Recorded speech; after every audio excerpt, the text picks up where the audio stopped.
समय बाद आप पटना पहुंचे हैं, उनका सगाई हो रही है, शादी हो रही है, क्या बधाई देंगे? बिल्कुल, ढेर सारी शुभकामनाएं उनके।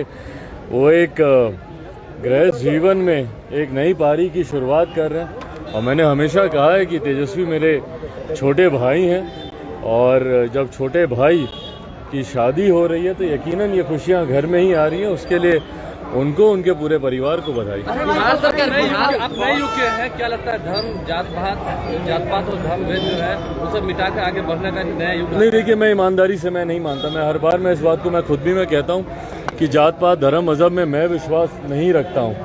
और ख़ास तौर पर जब ऐसे फैसले होते हैं, ये बहुत ही निजी और व्यक्तिगत फैसले हैं। इसमें जात पात धर्म मजहब से जोड़कर इन फैसलों को कतई नहीं देखा जाता। लंबे समय बड़े भाई की शादी कब होगी? बड़े भाई की तो शादी भाई अभी मिठाई कब खिलाइएगा? फिलहाल तेजस्वी, उनको बहुत सारी बधाई। लंबे समय बाद आप पटना पहुंचे हैं, जातिगत जनगणना को लेकर बिहार सरकार चाह रही है कि वो खुद से करवाए, इसको लेकर आप क्या सोचते हैं? बिल्कुल कराएं, बिल्कुल कराएं, बल्कि हम लोग तो चाहते हैं पूरी तरीके से। भाई जब केंद्र में भी जब ये विषय चल रहा था उस वक्त भी हम लोगों ने समर्थन किया था कि जातीय के आधार पर जनगणना होनी चाहिए। इसके कारण है, बार बार मैं इस बात को कहता हूं, क्योंकि नीतियां बनाई जाती हैं, योजनाएं बनाई जाती हैं जाति के आधार पर।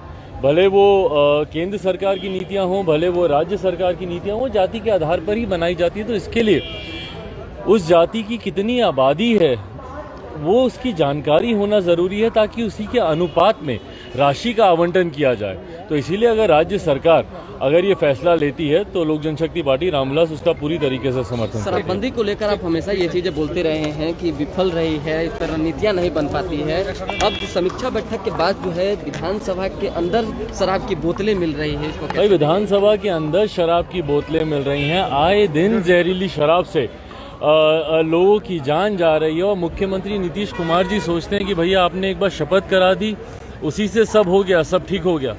हकीकत है कि जब तक आप कानून को धरातल पर उतारने के लिए ईमानदार नीयत के साथ आप प्रयास नहीं करेंगे, सिर्फ कानून बनाने से ये कार्य सफल नहीं होने वाले। और यही कारण है कि भैया आज 5 साल होने को आए हैं, पर शराबबंदी कानून पूरी तरीके से बिहार में विफल रहा है। और ये बात निरंतरता में हम लोग उठाते रहे कि कोई एक ऐसा मापदंड बता दीजिए ना जिसपे नीतीश कुमार जी की सरकार सफल रही हो। आज नीति आयोग की रिपोर्ट अगर बिहार को फिसड्डी कहती है तो उसके कारण है भैया, क्योंकि आपका कोई कानून धरातल पर नहीं उतरता। अपराध में जिस तरीके से दिन रात वृद्धि होती रही है, स्वास्थ्य सेवाएं जिस तरीके से बोलता था कि क्यों मुख्यमंत्री नीतीश कुमार दिल्ली जाते हैं, एक मोतियाबिंद जैसे, कैटरैक्ट जैसे ऑपरेशन का इलाज कराने जब मुख्यमंत्री नीतीश कुमार दिल्ली जाते हैं, आज उसका कारण समझ में आया कि वो क्यों दिल्ली जाते हैं। क्योंकि बिहार में जो व्यवस्था उन्होंने खड़ी कर दी है उसमें एक ऐसा डॉक्टर बिहार में नहीं बचा जो मोतियाबिंद जैसा ऑपरेशन, इतना सरल ऑपरेशन, उसको ढंग से कर पाए।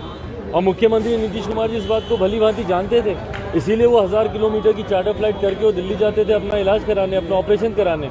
और जिन लोगों ने बिहार में ऑपरेशन करवाया उनके परिणाम आपके सामने हैं। जिन लोगों की आंख की रोशनी चली गई, भैया बताइए ना उनका क्या कसूर था?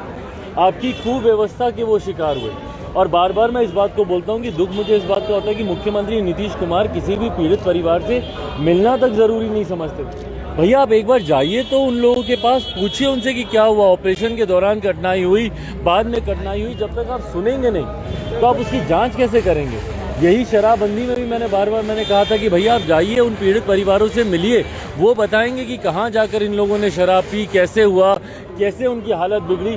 पर जब तक आप सुनेंगे नहीं, बंद कमरे में आप सोचेंगे कि बंद कमरे में, एसी कमरे में बैठने से आपकी कानून व्यवस्था ठीक हो जाएगी, आपके तमाम परिस्थितियां, तमाम विभाग के कार्य ठीक हो जाएंगे, ऐसा होता नहीं। और इसीलिए बिहार हर स्तर पर, हर क्षेत्र में विफल होता जा रहा है। अंतिम सवाल, विधान परिषद का जो एमएलसी का जो है चुनाव जो है, देखिए मैं उसको रीथिंक करने का मैं समर्थन नहीं करता हूँ। हम लोग मानते हैं कि भैया शराबबंदी कानून, खास तौर पर बिहार जैसा राज्य जहाँ पे शिक्षा का इतना अभाव है, जहाँ पे लोगों को जानकारी नहीं है कि ऐसे नशीले पदार्थ के क्या क्या नुकसान हो सकते हैं, तो मैं मानता हूं कि बिहार जैसे राज्य में खास तौर पर शराबबंदी लागू रहनी चाहिए। जो उनका जो